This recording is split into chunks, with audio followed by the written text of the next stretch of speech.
Hello everyone, welcome to IFS. And आज हमारे साथ जुड़ चुके हैं और एक टॉपर जिन्होंने सीएसआर नेट एग्जामिनेशन को बहुत अच्छे तरीके से क्वालिफाई किया है। जेआरएफ कैटेगरी में इनका टॉप 100 में रैंक है 79 AIR। इनका नाम है रजत एंड ये वेस्ट बंगाल से बिलोंग करते हैं। तो इन्होंने कैसे प्रिपरेशन किया है, कैसे स्ट्रैटेजीज इन्होंने डेवलप की है, ये सारी चीज़ें वन बाय वन इनसे जान लेते हैं। तो सबसे पहले Rajat, please introduce yourself. Hello, I am Rajat Rai. I qualified IIR 19 PSR UGC in 2024 in December. I am from West Bengal. And you have done your masters? Yeah, I already completed my masters in 2023 in biotechnology. In biotechnology. Okay, nice. So, what brings you most toward the CSR examination? I have a dream to pursue a PhD in biotechnology. So that's why I'm trying to find out which is the easy way to get a PhD. That time I found that I have to clear the CSI net, and then I tried one more than one attempt to clear the CSI net. Okay, so This is my second attempt actually. okay. So what mistakes you did in first attempt and what you learned from that first attempt? In first attempt, I did one big mistake that I didn't take the part A seriously. Okay. But next time I understood that I have to clear. If I want to clear the CSR net, I have to clear the part A.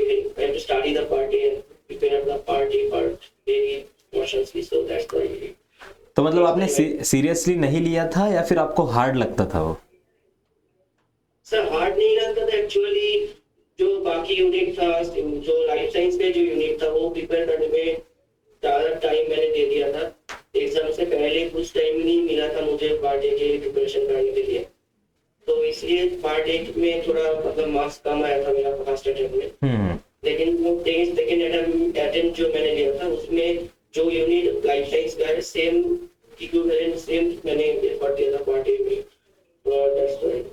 तो इसी की वजह से मैं बोलता हूँ बहुत लोगों को कि पार्ट ए बहुत बड़ा लिमिटिंग फैक्टर हो जाता है आपके और आपके रैंक के बीच में। सो हमारे साथ अभी एक जीते जागते एग्जांपल है रजत। इन्होंने पार्ट ए को पहले में सीरियस नहीं लिया था, बट जैसे ही इनको पता चला कि पार्ट ए कितना इंपॉर्टेंट होता है, इन्होंने बहुत अच्छे तरीके से उसको प्रिपेयर किया, उसके क्वेश्चंस लगाए एंड अभी देखो टॉप 100 में AIR 79 इनका रैंक है।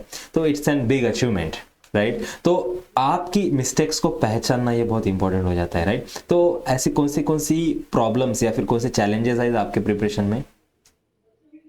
सर पहले तो मैंने क्वेश्चन सॉल्व करने लगा था, तो बहुत सारा क्वेश्चन ऐसे था मेरा सब नहीं कर पाया।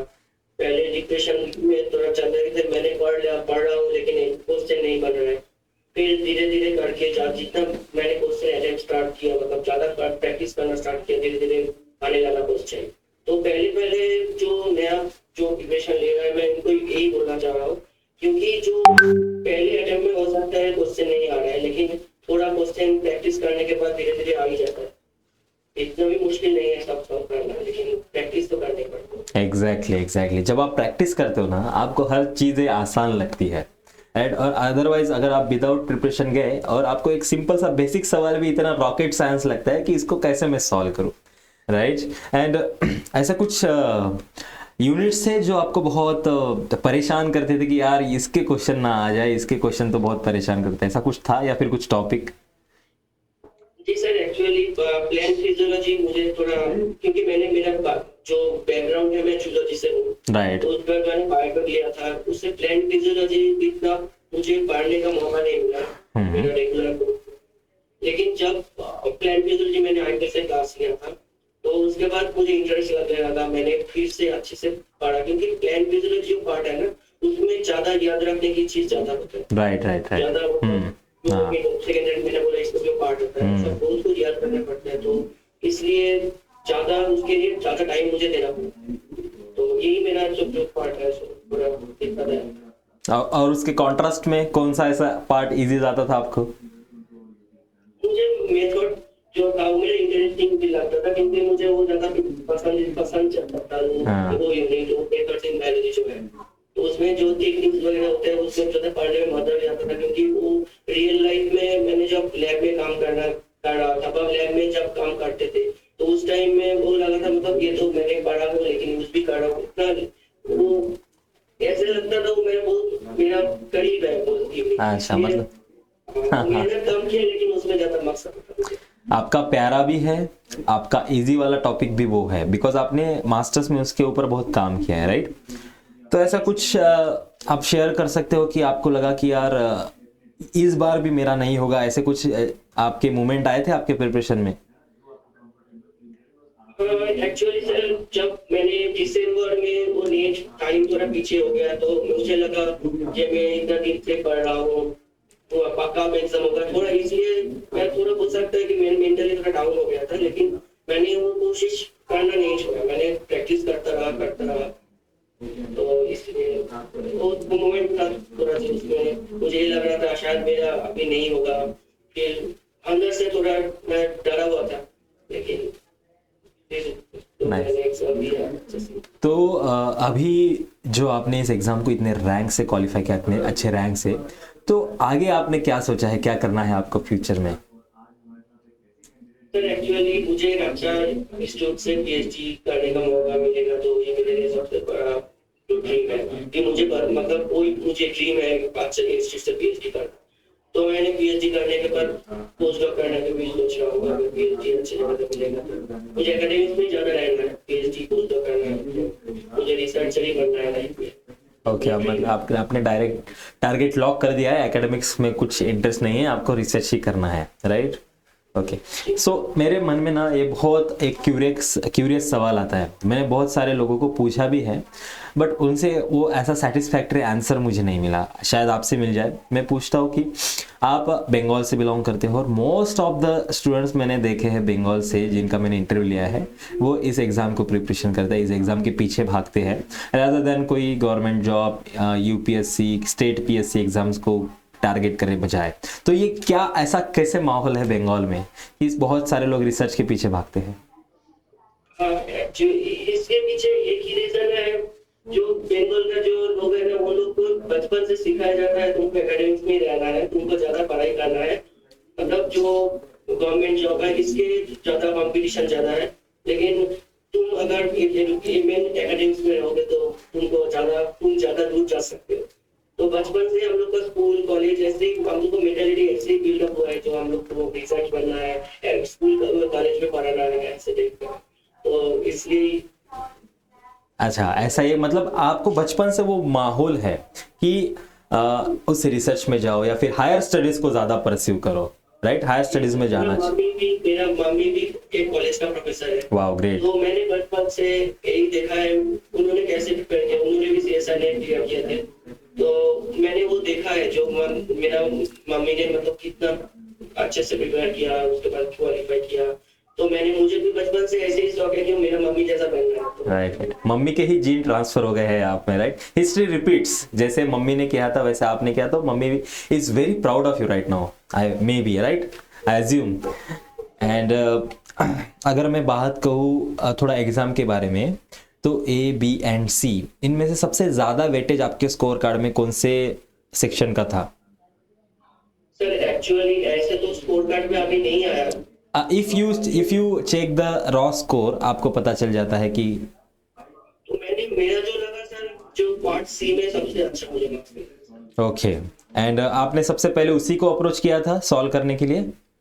जी सर, पार्ट सी मैंने पहले टारगेट किया था पार्ट सी को करने के, क्योंकि वो ज्यादा इंपॉर्टेंट होता है नेट एग्जाम के लिए, सबसे ज्यादा इंपॉर्टेंट, क्योंकि उसमें ज्यादा मार्क्स भी आता है, ज्यादा डिडक्शन भी होता है, राइट। उसमें it's a game changer, it's a game changer. ये आपका गेम अच्छा भी कर सकता है, या आपका गेम खराब भी कर सकता है।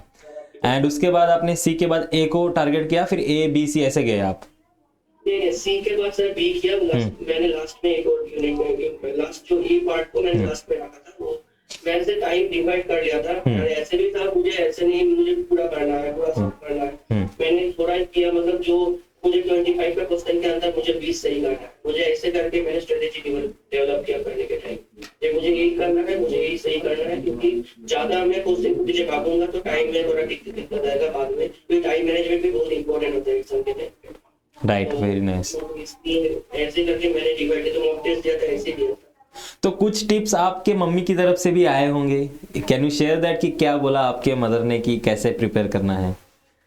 मम्मी ने दो ही चीज बोला है, टाइम मैनेजमेंट करो और प्रैक्टिस करते रहो, प्रैक्टिस कभी छोड़ना नहीं है, क्योंकि प्रैक्टिस कम होगा तो मार्क्स, क्योंकि नीट एग्जाम है नहीं कि तुमको कुछ टैलेंटेड होना चाहिए और कुछ ऐसे होना चाहिए, नहीं है, सिर्फ तुम पढ़ो अच्छे से और प्रिपेयर ऐसे प्रैक्टिस करते रहो, नीट बन जाएगा नीट एग्जाम, इसलिए मतलब बिल्कुल फंडामेंटल चीज़ें आपके मदर ने आपको बताई है, राइट?